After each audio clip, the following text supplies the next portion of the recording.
Alright, hello everyone. Today I'm going to be presenting my Noble Knight deck profile for Hat. Let's start out with those basic ratios. 3 Madrat, 3 Boars. Madrat and Boars are our main combo. Madrat lets us pop an equip spell, equipped to him, to summon another Noble Knight monster from the deck. Our main combo here is going to be Boars, because when Boars is equipped, he can 2 equip spells in the grave and search another one. It does happen at random, but of course, anything you search is going to let you get the 2 combo. Boars and Madrat. Once you do this, they'll both be level 5, letting you go into the big, powerful XYZ, rank 5 that this deck is known for. Of course, this deck does lose to any disruption, so we need to main deck some backup plans. As such, I've got 3 Noble Knight Brothers, 3 Gawain, and 1 Lady of the Lake. Brothers is going to let us summon every Noble Knight in our hand. And then later, he'll let us get some recursion by shuffling back Noble Knight cards. Brothers and our other Noble Knights make sure we can still do something, even if we don't have the Madrat combo ready. We have plenty of other good rank 4 XYZs to make that we'll get into in a bit. Noble Knight Gawain, of course, lets us summon him if we control a normal monster. Noble Knight Boars, Madrat, and Gvalchad, or Gigachad, count as normal monsters when they're not equipped with an equip spell. As such, Gawain is just a free extender that we should always acknowledge. Lady of the Lake, I'm mostly running just because I have one and I want to run it, because it looks... The art in this deck is amazing. Lady of the Lake lets us revive a Noble Knight from grave, but we can only use Lady of the Lake to synchro into a warrior-type monster. We have 1 target for that, and mostly, again, playing it just to show off the art.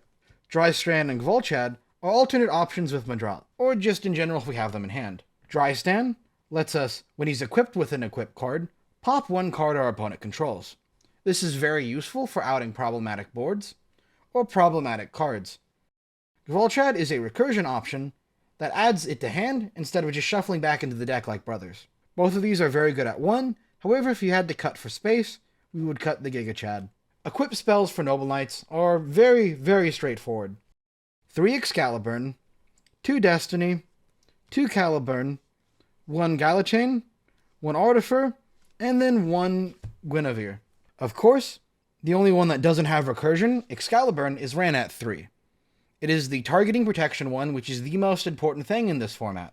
It doesn't matter how much effect or destruction protection you have if you're just going to get compulsed.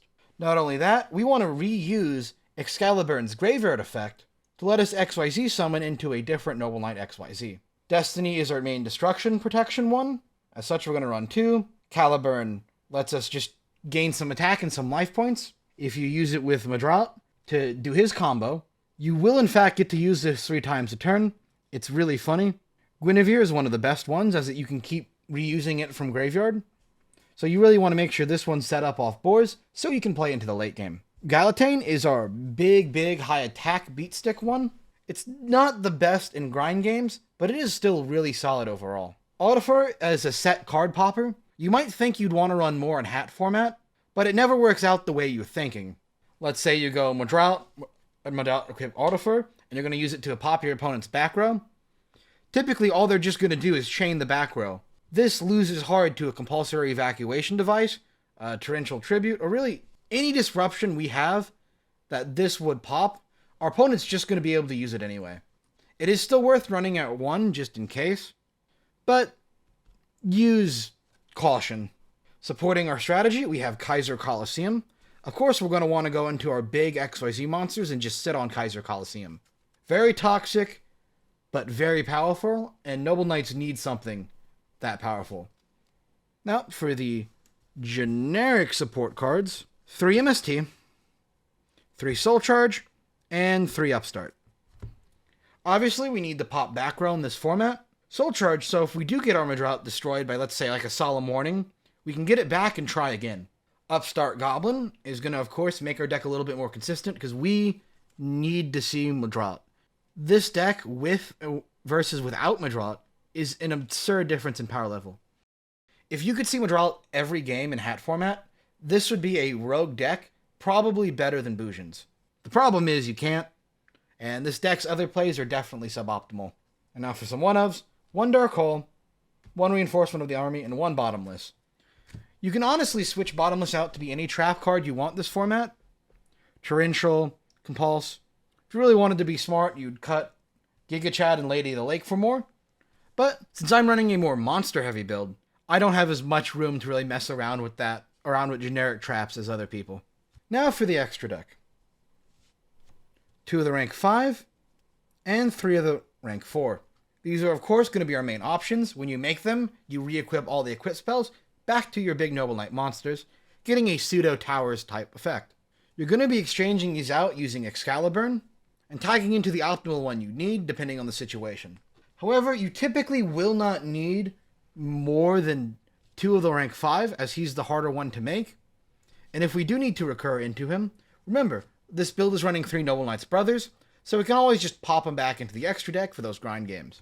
Since we are a warrior deck, we get a lot of specific support, or special XYZ monster support. Ganova lets us deny special summons in the right matchup, being an absurdly powerful card.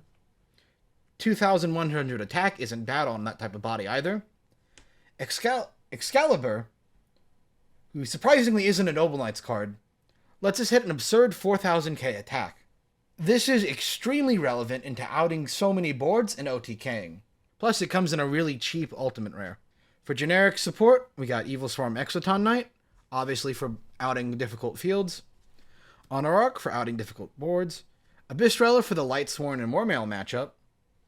Gaga Cowboy to go for game. Gaia Dragon, so if we need to, we can slap him on top of Arthuricus to help play around, let's say, like a Fiendish Chain. Typically, we will be using Excalibur for that, but just having a backup plan and a deck like this one with a lot of free extra deck space is not a bad thing. For some rank 5s, we have Volcanosaurus and Tyros Keeper of Genesis. Now you might say, why aren't we running Pleiades? Well, that's because to get these guys to level 5, it's the effect to do that, to level them up, swaps their attributes to dark, so you can't really do it. And our one big, funny Synchro monster. He's honestly not great.